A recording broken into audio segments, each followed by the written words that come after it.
Good morning, you lovely people. Welcome back to Lily White Lane. I hope that you're all having a really good Tuesday and week wherever you are in the world and whatever you are planning to get up to. If you're new here, make sure, if you haven't already, to smash that subscribe button, give it a rocky right hook, hit that like button as hard as you possibly can, abuse all the buttons on the channel, including the notification bell, so you'll be let know and notified every single time we upload a new piece of Spurs or Euros content.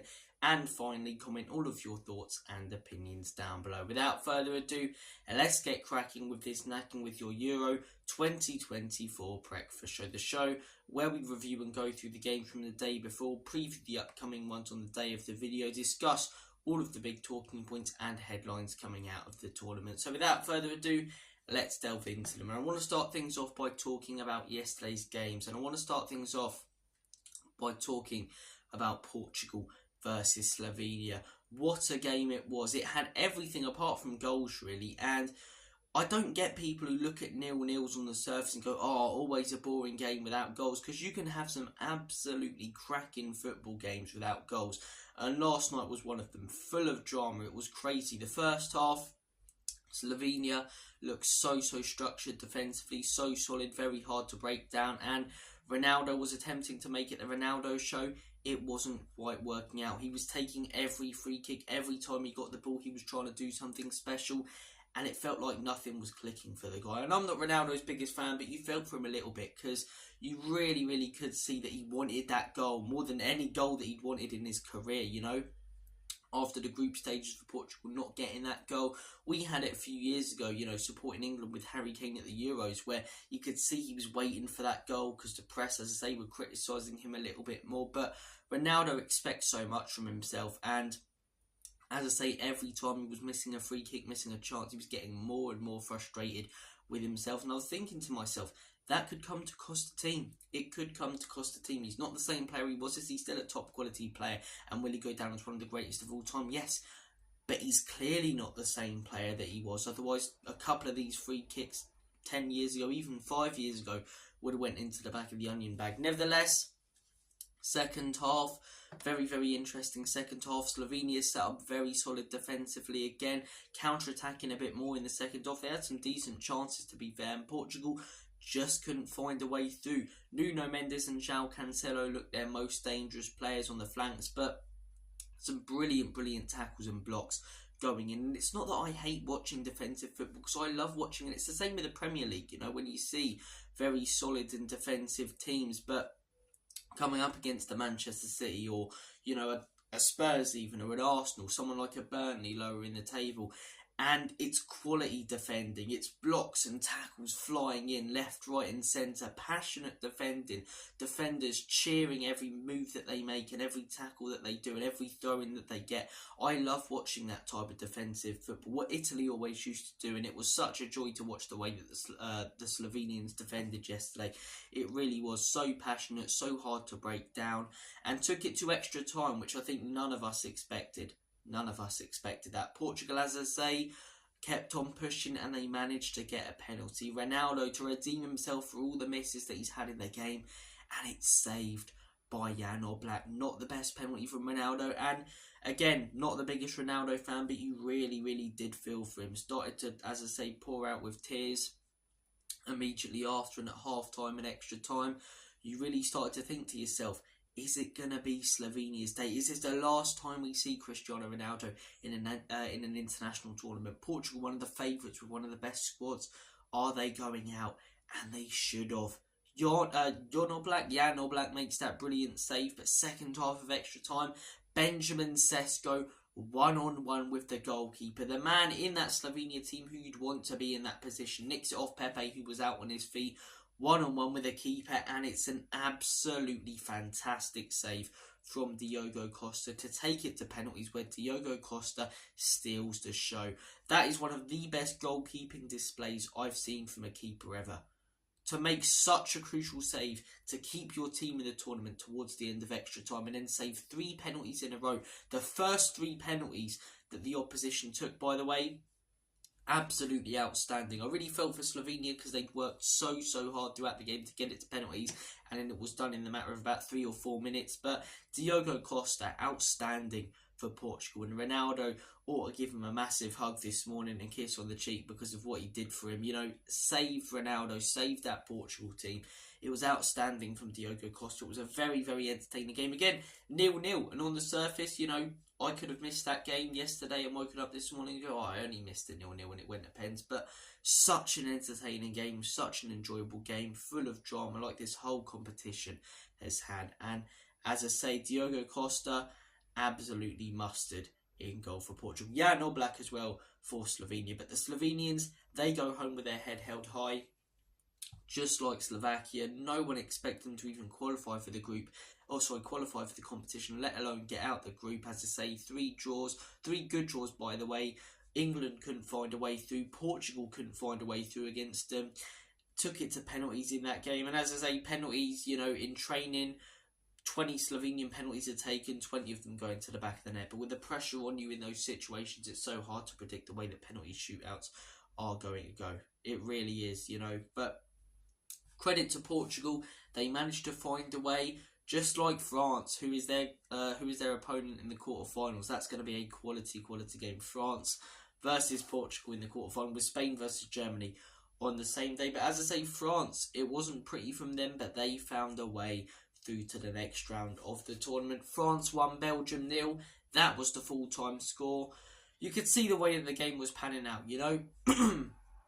A few years ago, you expect lots of goals in this game. World Cup 2018, I know there was only one in that semi-final, but both teams were playing out of their skin in that tournament, and you felt that the winner would go on to win the competition, which they did in France. This didn't have the same feeling as that. France, very sloppy in the group stages, very poor. Belgium, we've been saying for years, coming to the end of their golden generation. I think their golden generation is done now. I really do. But Belgium finishing second in their group, maybe one last chance for players like De Bruyne and, you know, for Tongan to have special moments with their country. And as I say, straight away you could see that France were going to be the team dominant. They're going to dominate possession, have them with the chances, and Belgium were going to try and catch them out on the counter-attack. And you know what? I thought both teams were fairly solid in that first. I thought France played a very mature game, kept the ball well, didn't give Belgium that many chances, whereas Belgium defended fairly well and they looked quite dangerous on the counter-attack. Second half, game picked up a little bit more. France with some more, as I say, chances. Nothing, you know, no sitters missed or massive chances for France, but still pepper in the goal of Belgium. I nearly said Courtois, he weren't in it, was he? But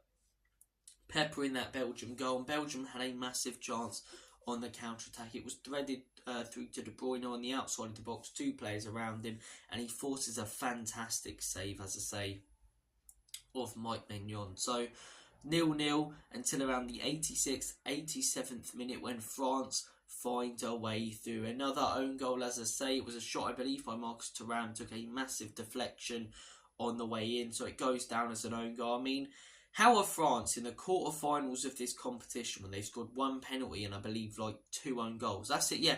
Own goal against Austria, 0-0 against Holland, penalty against Poland, and own goal. I know we're critical of England, and I'm not saying that French fans aren't being critical of them, but they're not playing out of their skin, are they? Not many top teams are, apart from Spain, I'd say, and maybe Germany. So, look, France, they find a way through.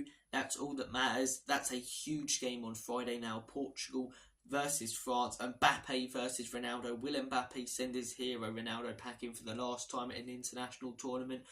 It's going to be a very interesting game. If I had to choose a winner, I'd say France might grind it out. I don't think it's going to be the most exciting of games watching these 2 teams at this tournament, but on paper it's big. It's going to feel tense. It's going to feel huge. And then, in my opinion, game of the tournament by far on paper, and I don't see how it's not going to be a banger. Spain versus Germany on the same day. Both teams have been attacking, high pressing in this tournament. Both teams look really good. I think that's going to be a crack. If I had to choose a winner now, I would say Spain. But look, we'll get to the knockouts when they come. We'll cross that bridge when we come to it. We've got 2 more games today before the little 2-day break, and then the quarterfinals kick off. And those 2 games are very interesting games. Romania versus Holland and Turkey versus Austria. I reckon these two games will be the best games in the knockouts so far. Romania versus Holland. Holland haven't impressed me much in this tournament. They've shown that they're quite solid defensively, but group stages, as I say, they weren't brilliant. Lost to Austria, completely outplayed in that game, in my opinion. The game before, they looked very solid defensively against France, and I believe they were robbed by VAR. They should have won that game. The first game, they did well to come back against Poland. So they've not been horrific, Holland. They've just not been great. They really have not been great. Whereas Romania have been great, topping their group. As I say, they lost that one game to Belgium, but apart from that, a 3-0 win against Ukraine, a really good result against Slovakia, topping that group. I don't think anyone expected Romania to do that, and I wouldn't be surprised if they pull off an upset. They're very solid defensively, they're clinical going forward. You know what? I'm going to go for a Romania 2-0 win. I think Romania are going to cause a massive upset. We've already had Switzerland versus Italy, but this would be another big upset. And I say that the Romanians go through to the quarterfinals. I'd love it as well. And if the Dutch go through, it's cool as well. The Dutch look cool, bring something to the tournament, the Orange Army in the crowd. But I'm going to say that Romania do go through here. And your other quarterfinal, Turkey versus Austria. I can't wait for this game. Those Turkish fans, crazy in the stands. They're going to be creating a raucous atmosphere. Their first knockout game in donkey's years. And Austria, arguably team of the tournament to watch so far. They look so comfortable on the ball, so dangerous. Genga pressing under Ralf Rangnick. I cannot wait to see this game. I cannot wait to see this game. I'm going to say that Austria win it 4-2. I think it's going to be an open, entertaining, attacking, fantastic game of football. A delectable medley of footballing splendour, as Tory Jennings would say. But yeah, I reckon it's going to be cracking. I really do reckon it's going to be cracking. I'm going to tip Austria. I just think they've got that little bit more quality. I think they look slightly better as a unit. Turkey have shown that they've got mistakes in them, as I say. They take a lot of risks in their play, and so do Austria. But based on the way that both teams have played so far at this tournament, I think Turkey will give it a good go. But I'm tipping Austria to get the result. And then we are on to the quarterfinals. Obviously, England on Saturday.